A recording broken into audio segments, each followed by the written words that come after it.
Hey guys, it's Michael Wittig, Riderwear athlete, cage muscle athlete. Hope you're doing good. I think I'm catching a little cold, but that didn't stop me from crushing my leg workout. Hey, we got some questions. This is my third Q&A. I don't have a whole lot this time, but let's get to them and let's start knocking these questions out. The first one is from Keith Kimmons. He says, keep up the great posts going, brother. Question, what is your take on periodic refeeding while cutting for competition?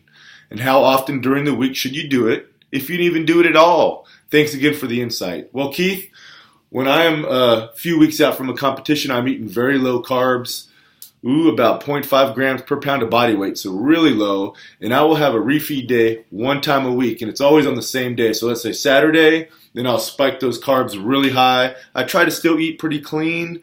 If I'm like 3 weeks out from a competition, I might still have a cheat meal on that refeed day.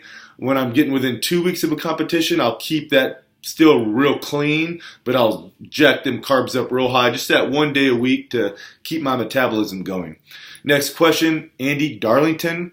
He said, I signed up to run a marathon in October 2017, but don't want to lose strength gains preparing for it. What's your suggestion for building lean muscle while at the same time preparing for a long distance run such as this?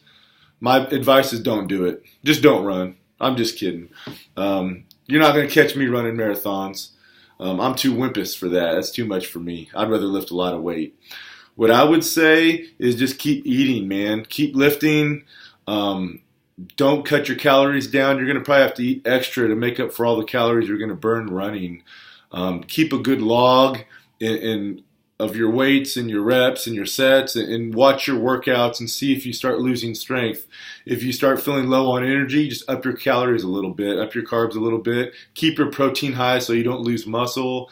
That's my best advice. If things start going wrong, shoot me an email, michael@wittigworks.com, and I'll help you figure it out. Bit2 Dottie, he just says, nice. Thanks, man. Okay. Sayanten Das, he says, how to build a flat chest. I don't want bulge. You don't want bulge, you want a flat chest. You want that. You want some shape on there. You don't want a flat chest. If you want to build a flat chest, just do nothing. Just do nothing, and you'll have nothing. Just a big flat board right there. Then you want to some shape on your chest and a little muscle there. You need to do all the presses, the flat presses, the incline presses, the decline presses, the flies, the crossovers, the dips. Hit your chest at all angles. So you're working the inner chest, the outer chest, the lower chest, especially that upper chest. Lots of upper chest. You don't want a flat chest. That's not good. Nobody wants that. Okay, last few questions here. Ankor Bhattacharya. Man, I know Ankor, he's my buddy, but I don't know how to pronounce your last name. Maybe you should send me an audio file and teach me how to say it so I don't mess it up. He says, how do you prepare for a contest? Your diet part I know because I post it on my blog. Check it out at wittigworks.com. I post stuff every day, how I eat, workout tips, workouts, all that stuff. So that's how he knows. But wanted to know, when do you start getting dehydrated and how often you practice posing? Well, first of all, since I'm a natural athlete, that means I've never taken steroids, testosterone boosters. I don't do anything illegal. I don't mess with my water intake before competitions. Some people like to drop their water intake and they spike their sodium and do all this crazy stuff. I don't do any of that. I keep fully hydrated all the way up into the show day. Maybe just the day of the show I'll drink slightly less, but I don't ever cut my water out. And I can come in pretty shredded, so I'm not saying everyone else is wrong. Everyone has their own ways, but I keep hydrated and it works great for me. Practice posing.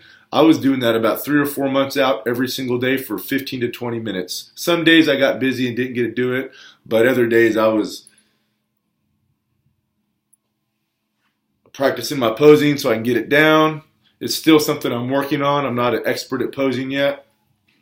And he asked, just before the competition day or 2 days before, do you have some carb loading? I do that because I'm eating low carbs up to the contest. So about 48 hours before I start upping clean carbs, so eating a lot of potato basically. I try to eat dry carbs, so baked potato, rice cakes, things like that. Lots of it, lots and lots of it. And he goes, also, I'm proud of what you're doing at 40. What are you saying? I'm old? What are you saying? He goes, I challenge myself every day seeing you. Well, thanks, man. I appreciate that. You're my man. Colton Rudd, and Colton Rudd's my buddy too. Colton's the man. Look him up. He's a great trainer from Tulsa, Oklahoma. He said, when you started this journey, how long did it take for you to truly start noticing a difference in your body? Man, I started noticing a good difference within about 6 months. But from going from just looking kind of flabby and normal to where I'm at now, that took years. It's about 3 or 4 years, and I try to make good improvements every year, attacking my weak points, just getting stricter on how I eat, working out harder, coming up with new systems. But it took years to get from where I started to now. He goes, how did you get through the first phase of changing the diet and changing your habits entirely and sticking to it before seeing the results? Man, it's all in here. Ever since I was little, I've been a pretty, dedicated person. When I find something I'm passionate about, I just jump all in. I go full force. I don't stop. That's just how I was raised. That's just how I am, man. So developing good habits with my eating and lifting, it wasn't really hard for me. I just do it. I challenge you, just do it. Stop your wimping. Stop your excuses. I'll slap them off. I'm just kidding. Okay. More questions. Matt Garner. How do you keep yourself motivated when traveling? I work away a lot and find it hard to stay motivated. It is tough, Matt. To me, it doesn't boil down to motivation. It boils down to preparing. So when I'm traveling, I traveled a lot. I traveled for many years, 200 days a year, playing bass for the band Pillar. Did a lot of traveling, but I kept my fitness up during most of that. Not all of it, but most of it. I traveled with resistance bands and did resistance band workouts in the hotel room, backstage, wherever I could. I also, we made stops at Walmart, man. And instead of eating out to eat all the time, we'd go by Walmart and I'd buy my own fresh food and keep them in a cooler or buy dry goods and do what I can. Nowadays, I have a 6-pack fitness bag. It's a meal management bag that keeps my food cool all day long. So you definitely want to get one of those. You definitely want to get some resistance bands, and you want to plan ahead. It takes a little bit of time, but you're going to look so good and feel so good, it's worth it. I got a 10% off code for the 6-pack bags. I post them all over my socials. Email me. I'll put the code for the 10% off the 6-pack fitness bags in the YouTube description, or message me. Okay. Next question, Yogesh Hanavokar, blah blah blah. I'm not even gonna try it. You know who you are, Yogesh. He goes, hey Michael, thanks for answering my last question. I've been working on my lower body and core lately, but will resume my workout routines as soon as I take the cast off my fractured hand and it's healed. I think he's just saying what's up. He don't have a question. I'm sorry.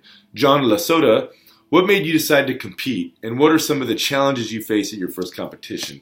Well, for a long time, I didn't really have any interest in competing. I think what finally helped push me over is that I just kind of wanted to make a point, that you can be my age. I'm 40 years old. I just turned 40 in August. You can be completely natural, not have to take steroids or do anything shady, and still look great and be able to compete with the best out there. So I did it more to prove a point, not to say, hey, look at me, I can get first or second, not for the accolades. It was more just to encourage people, to motivate people. Some of the challenges in my first competition, I've actually posted blogs on that. There was a lot of things. Learning how to pose, and I'm still working on that. Learning how to cut down, and I was real happy with how the first time, how that process went. It's just a learning process.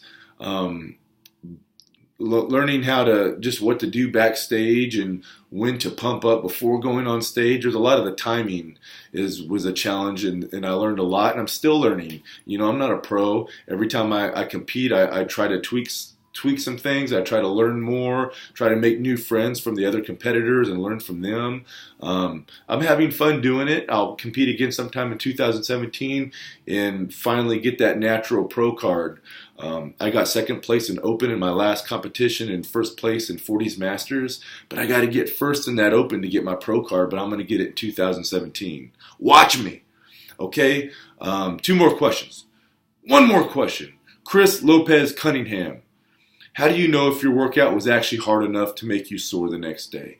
Well, first of all, soreness doesn't mean you're getting muscle growth. A lot of times the soreness is the tendons and the ligaments. We're stressed. That's where a lot of the soreness comes from. But you know what? I still like to get sore. I like to feel soreness after every workout the next day. I know your progress doesn't depend on that, but there's just something mentally that I like about it. And so when I'm doing my workouts, I give it my all. Let's say I want to do 4 sets of whatever, 10 reps. If I get done with that and I don't feel like I truly push my limit, I'll do more sets. I'm not stuck in a box. So my workouts are a little free-flowing. I'll do whatever's necessary to know that I gave it 100 absolute %. And then I also make notes. I write down in a journal everything I do every day. So if I didn't feel like it was a great workout for whatever reason, I'll write my notes in there and I'll make sure to step it up the next time. But you know what? Lately, every workout has been pushing me to the limit. And a lot of that, again, is here and being able to just go with the flow, man. Push it. And if you don't feel like you did, do another set. Do it again. If you felt like that set wasn't good, hey, grab lighter weight and do a drop set. Just figure out what works for you and hit it. Well, that's all the questions for today. I hope I helped some of you or at least made you laugh. If you have any questions, hit me up at michael@wittigworks.com or on any of my socials. I'm here to help you guys. Until next time.